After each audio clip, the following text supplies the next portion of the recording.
I feel our citizens have done enough. We have approximately 10,000 feet of frontage that's related to petroleum in South Portland.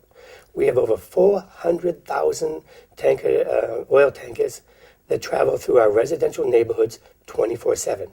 Over 400,000 go through our residential neighborhoods. We have over 100 oil tanks. At any given time, we have over 850 million gallons of oil in our community. And so I believe our people have done enough. They didn't come forward and say, get rid of what we have. They did not start this. It's only when the Portland Pipeline came in and said, we want to bring in the dirtiest oil on earth. And that's when the people said, we have had enough. What you have is fine. We will work with you in keeping what you have. You can upgrade, you can modify, you can tweak, you can enhance.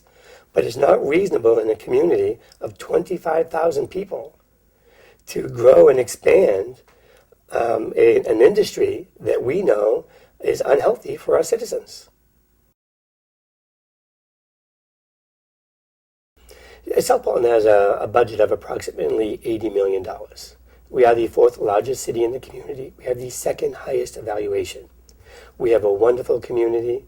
We have great businesses, the petroleum businesses included. But what makes a community like South Portland tick is a nice, diverse variety. And everybody contributes to our tax burden. Portland Pipeline contributes approximately $700,000 on an annual basis. All the petroleum companies contribute approximately $1.5 million on an annual basis.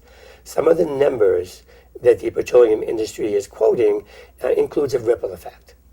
But the actual taxes that we receive on an annual basis for Portland Pipeline is approximately $700,000.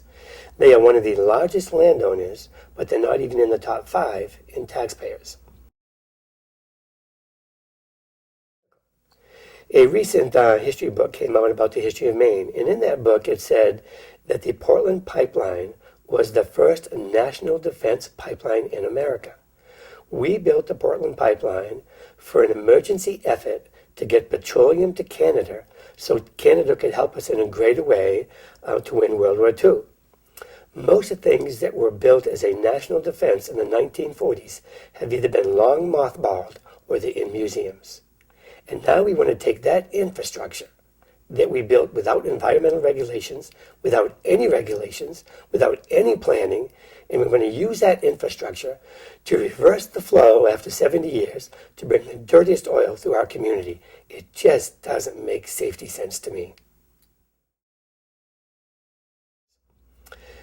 I believe that the petroleum industry has a responsibility to work with the community to slowly convert to clean energies.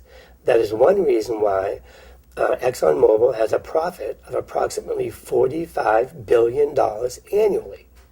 One of the reasons that they pay so few taxes on these profits is that they are required by federal government to develop, explore, and utilize clean energies. And I believe that the petroleum industries and the community of South Portland, the residences and the businesses, should all work together to get us in that direction. And I'm hoping that when the Waterfront Protection Ordinance passes in November, that after that passage, we can all sit down at the table. I look forward to sitting across from petroleum industry leaders and members from the community and members of our planning staff and professionals throughout the state to sit down and see that we're all headed in the right direction together.